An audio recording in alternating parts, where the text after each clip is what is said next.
Hello, and welcome to our channel. Here you find amazing content about the top-notch review and recap of episodes from anime cartoon series and their actual action scenes and more. It's all about the recap and review of top-rated anime series that are loved by the audience. Today we are going to recap Hell's Paradise Ep 1. Hell's Heaven is a captivating mix of mental dim daydream and activity that tells the story of a previous shinobi, Gabimaru the Empty, presently a convict planned to be executed. But due to a few powerful capacities, he cannot be murdered by the judges, surviving various execution endeavors and strategies, counting execution, burning at stake, and hot oil.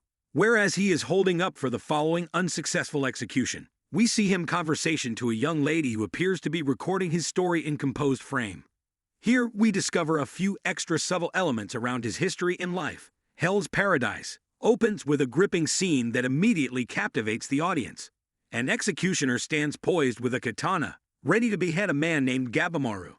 The setting is a stark courtroom, and a magistrate oversees this gruesome spectacle. The tension is palpable as the executioner raises the katana, and in a shocking turn of events, the blade shatters upon striking the back of Gabimaru's head. This unexpected twist sets the stage for an intriguing and darkly fantastical tale. As the shattered katana clatters to the ground, the executioner and the magistrate are left in astonishment. Gabimaru stands unharmed, his head untouched by the blade. This seemingly supernatural display immediately raises questions about Gabimaru's true nature and abilities. It's a powerful opening that introduces the series' blend of psychological darkness and supernatural elements. Following this intense spectacle, we find ourselves in a dimly lit cell, where Gabimaru awaits his fate. A mysterious woman enters the cell, immediately drawing our attention. This woman, later revealed as Yamada Sajiri, exhibits a deep curiosity about Gabimaru and takes a keen interest in his story. It becomes clear that she is documenting his narrative in written form, setting the stage for an intricate and layered storytelling approach. From their initial exchange, we learn more about Gabimaru's background. He is not just an ordinary man. He is a shinobi hailing from Iwagakure, a village renowned for its rigorous training in assassination techniques. This training has led to the development of superhuman physical capabilities in its inhabitants. Gabimaru's affiliation with this village hints at the exceptional skills he possesses, further deepening the mystery surrounding his character. Sajiri, fueled by her curiosity, attempts to coax Gabimaru into demonstrating his ninjutsu abilities. However, Gabimaru remains resolute in his refusal, keeping his unique skills shrouded in secrecy. This refusal to showcase his abilities underscores the enigmatic nature of Gabimaru's character. The episode takes a dark and gruesome turn as we witness the magistrate's relentless attempts to execute Gabimaru. First, they subject him to the brutal method of burning at the stake, expecting him to meet his demise. However, Gabimaru miraculously survives this ordeal, leaving both the magistrate and the audience baffled. The tension and shock generated by these execution attempts are palpable, and they serve as a testament to Gabimaru's resilience and inexplicable abilities. Undeterred by the failed attempts, the magistrate proceeds with yet another gruesome execution method, using bulls to pull Gabimaru's legs apart. Once again, Gabimaru defies death and survives, albeit with visible signs of strain.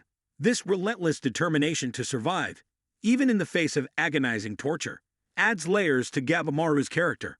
His unwillingness to succumb to death becomes a central theme that drives the narrative forward. The magistrate's growing frustration at their inability to execute Gabimaru is evident, and they contemplate employing even more extreme measures in future attempts. This frustration sets the stage for the magistrate's evolving role in the story and their obsession with Gabimaru's execution.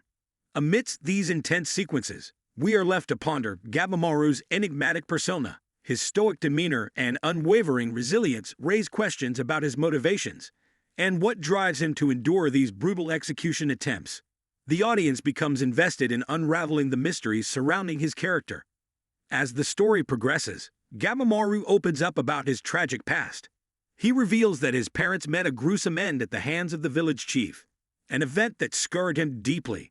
This revelation sheds light on the traumatic experiences that have shaped Gabimaru into the complex character we see before us. It also hints at the dark and unforgiving nature of the world in which he resides. Gabimaru goes on to describe how he views himself as a mere tool, devoid of purpose.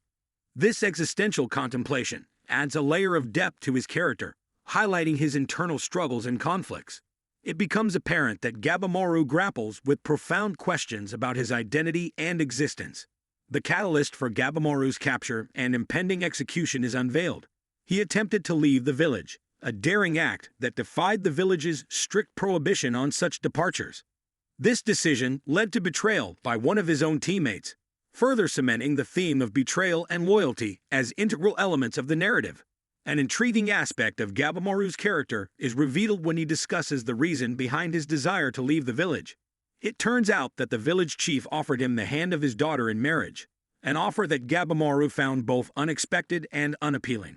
He characterizes the chief's daughter as naive and carefree, qualities that are at odds with the typical attributes of a shinobi. This revelation adds a layer of complexity to Gabimaru's character, as it hints at his reluctance to sacrifice his skills and identity for the sake of a conventional life. What makes Gabimaru's predicament even more intriguing is the apparent contradiction in his desires.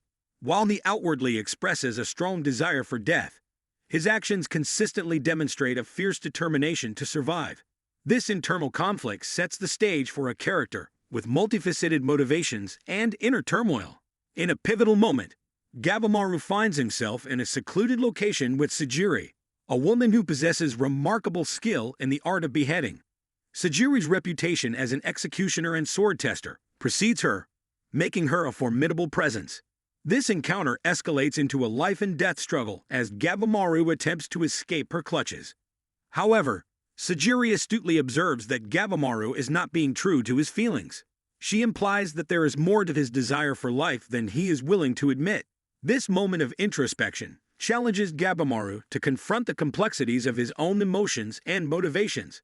Reluctantly, Gabimaru begins to acknowledge that his yearning for life may be intricately tied to his love for his wife. While he initially denies this assertion, he eventually concedes that his wife serves as a significant anchor in his desire for continued existence.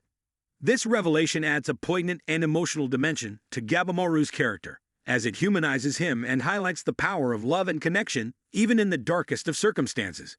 Sanjiri, in possession of a pivotal piece of information, unveils an official pardon from the shogun, a pardon that could secure Gabimaru's freedom under one condition. He must embark on a perilous quest to Shinsenkyo, an island steeped in myth and legend. If you enjoyed our review and commentary, do give us a thumbs up and subscribe to our channel. Comment us on which episodes you want us to make amazing review and recap videos for you. Thank you for watching.